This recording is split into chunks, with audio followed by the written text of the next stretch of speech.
안녕하세요. 피파 분석관입니다. 인터밀란은 9명으로 공격한다. 인자기의 전술에 푹 빠진 전문가의 극찬이었습니다. 2021년에 인테르의 지휘봉을 잡게 된 인자기는 슈페르코파, 코파 이탈리아, 세리에 A에서 우승을 차지하며 인테르를 유럽 최고의 팀으로 올려놓았습니다. 성적뿐만 아니라 무한 로테이션을 기반으로 한 그의 전술은 인테르의 경기력 자체를 크게 향상시켰는데요. 오늘은 인자기가 인테르를 이끌며 어떠한 전술을 사용하고 있는지 알아보도록 하겠습니다. 콘테가 인테르를 이끌었던 시절, 그가 사용했던 포메이션은 3-5였습니다. 탄탄한 수비 조직과 안정적인 후방 빌드업에 중점을 두었던 콘테였는데요. 후방의 수적 우위를 형성하며 상대 수비 라인을 끌어내고 전방에 위치한 루카쿠와 라우타로의 침투 능력을 활용한 역습 전술을 구사했었죠. 콘테와 마찬가지로 인자기도 3-5-2 포메이션을 활용하지만 운영 방식에는 큰 차이가 있습니다. 가장 큰 차이점은 선수들에게 부여되는 자율성과 유연함이라고 볼 수 있습니다. 예를 들면 이런 겁니다. 수비형 미드필더인 차라놀루가 포백을 형성하는 모습, 오른쪽 센터백인 파바르가 상대 진영 박스 안에서 공격에 가담하는 모습, 왼쪽 센터백인 바스토니가 측면을 지배하며 크로스를 올리는 모습. 이러한 무한 로테이션 전술이 가능한 이유, 스쿼드 내 멀티 포지션을 소화할 수 있는 선수들이 고르게 배치되어 있기 때문인데요. 양쪽 스토퍼는 모두 풀백 자리에서도 좋은 활약을 보여주었던 선수들, 양쪽 윙백, 특히 디마르코는 윙어 못지않은 공격력을 보유한 선수이며 중원에 위치한 선수들은 측면과 중앙을 가리지 않는 선수들로 구성이 되어 있죠. 잠시 차라놀루를 언급하고 싶은데요. 차라놀루는 과거 공격형 미드필더로 활약하며 늘 뭔가 아쉬운 선수라고 평가를 받았었죠. 그러나 브로조비치가 사우디리그로 떠난 후 인자기는 그를 수미로 기용하기 시작하였고 해당 포지션에서 그의 기량이 만개하며 정상급 선수로 성장하게 됩니다. 이처럼 인자기는 멀티 포지션이 가능한 선수들이 스쿼드 곳곳에 배치되어 있다는 점을 이용하여 지속적인 로테이션을 활용한 다이내믹한 축구를 인테르에 장착시켰습니다.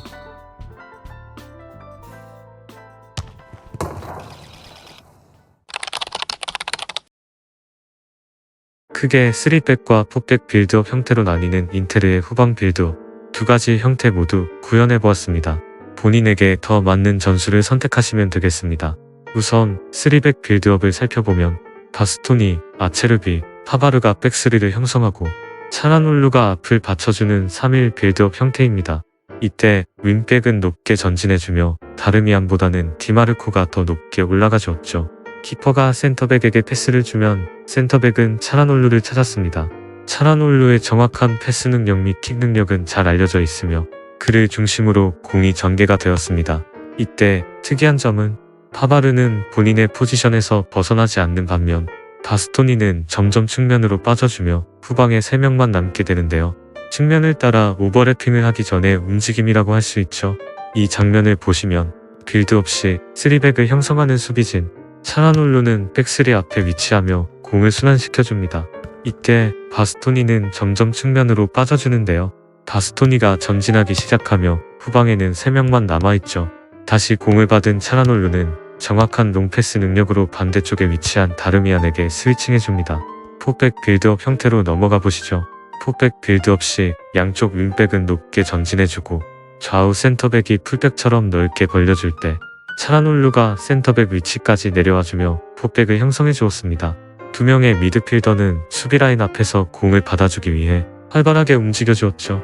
마찬가지로 차라놀루를 중심으로 볼이 돌았으며 해당 대형에서는 바스토니와 파바르가 측면을 따라 더욱 적극적으로 공격에 가담할 수 있었습니다. 이 장면을 보시면 빌드업 시 좌우 센터백은 측면에 가깝게 서주며 차라놀루가 센터백 사이로 내려와 4백을 형성합니다. 차라놀루를 중심으로 후방에서 공이 돌며 앞선에 위치한 바렐라와 미키타리안도 빌드업에 적극 참여합니다. 측면에서는 바스토니가 침투해주며 공격이 진행됩니다.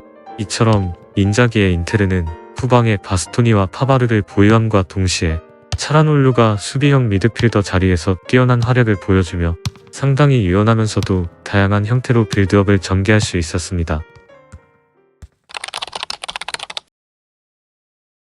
앞서 인테르는 9명으로 공격한다고 했었는데요.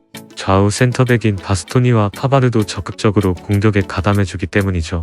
아체르비와 차라놀루가 후방에 대기해줄 때 나머지 9명의 선수들로 다양한 공격 패턴들을 만들어낼 수 있었습니다. 인테르 공격의 핵심 측면이라고 볼 수 있습니다. 352 포메이션의 특성상 전문 윙어는 따로 없는데요.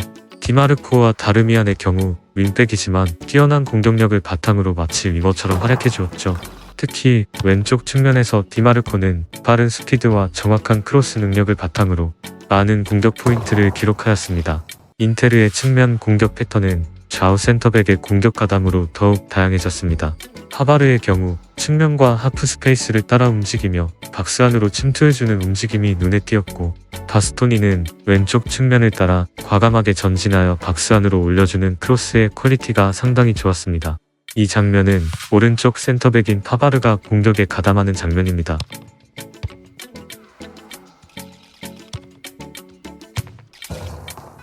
이 장면은 왼쪽 센터백인 바스토니가 높게 전진하여 크로스를 올려주는 장면입니다.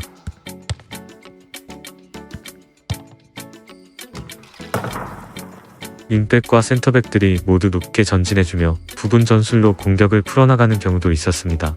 예를 들면 바스토니가 공을 잡았을 때 디마르코가 하프 스페이스로 침투해주며 크로스를 올려주는 장면, 반대로 바스토니가 하프 스페이스로 침투해주며 컷백을 올려주기도 하였습니다. 또는 윙백이 경기장 안쪽으로 들어와 줄 때 센터백과의 좋은 연계 플레이를 통한 공격 패턴도 있었죠.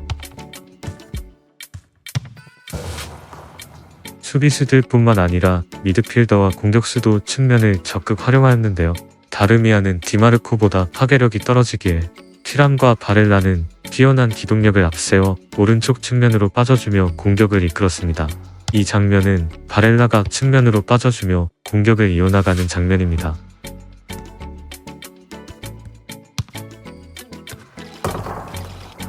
이 장면은 티람이 측면으로 빠져주며 공격을 이어나가는 장면입니다.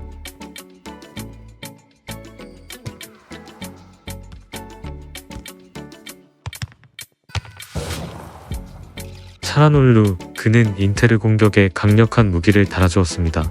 날카로운 킥력으로 말이죠. 차라놀루는 데드볼 스페셜리스트로 코너킥, 프리킥, 페널티킥 등의 세트피스 상황에서 크게 기여해 주었습니다. 또한 지공 상황에서 조금만 여유가 주어져도 과감한 중거리 슈팅으로 상대를 위협하였습니다. 리그에서 무려 13득점을 올렸는데요. 잠시 차라놀루의 킥력을 감상해보시죠.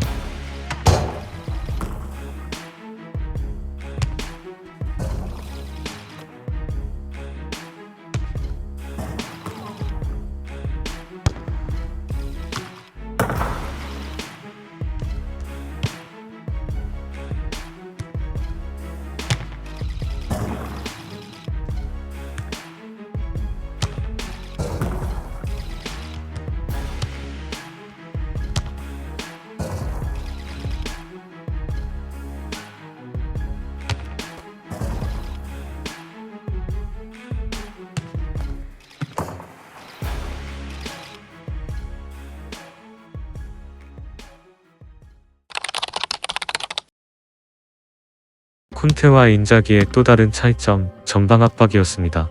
콘테는 보다 보수적인 수비 전술을 선택했다면 인자기는 상대 진영 높은 위치에서는 적극적인 카운터 프레싱을 시도하였습니다.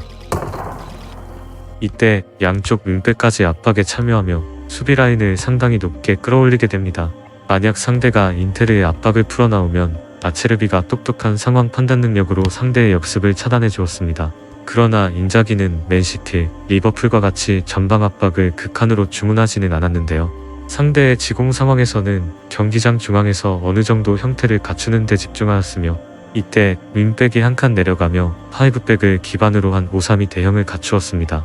중원을 두텁게 보호해주며 상대가 측면으로 공격을 전개하면 윙백이 한 칸 전진하며 사사이의 형태를 띠기도 하였습니다. 이 장면은 상대 지공 상황에서 5-3-2 대형을 갖추며 수비를 하는 장면의 예시입니다. 인테르의 수비는 리그 최소 실점을 기록할 정도로 매우 견고했습니다. 해당 대형으로 수비에 성공하면 즉시 역습이 진행되었는데요. 티람과 라우타로는 둘의 콤비네이션만으로도 위력적인 역습을 보여주었습니다. 주로 라우타로가 후방으로 내려와 파워풀한 침투를 보여주는 티람에게 공간 패스를 찔러준 후 라우타로가 박스 안으로 쇄도하며 역습이 마무리되는 장면이 많았습니다. 오늘은 인자기 감독의 인터밀란 전술에 대해 알아보았습니다. 나날이 복잡해지는 현대 축구의 전술 싸움. 인자기 감독은 본인만의 해답을 완벽하게 찾아냈다고 말하고 싶습니다. 콘테 감독 시절 3백 전술에 대한 개념을 어느 정도 정립할 수 있었던 인테르의 선수들, 인자기 감독 부임 이후 유연한 로테이션이라는 전술 옵션을 장착하며 인테르의 경기력은 더욱 성숙해졌죠. 최근 센터백이 공격에 가담하기 시작하는 전술들이 하나둘씩 보이기 시작하는데요. 인자기의 인테르는 해당 전술 컨셉을 가장 잘 사용하는 팀들 중 하나입니다. 유럽 대항전에서의 성적이 아직은 아쉽지만 인테르의 다음 시즌이 더욱 기대가 되네요. 인자기의 인테르 전술을 잘 보여주는 몇몇 장면들을 보여드리며 영상을 마치도록 하겠습니다. 이 전술 사용하실 건가요?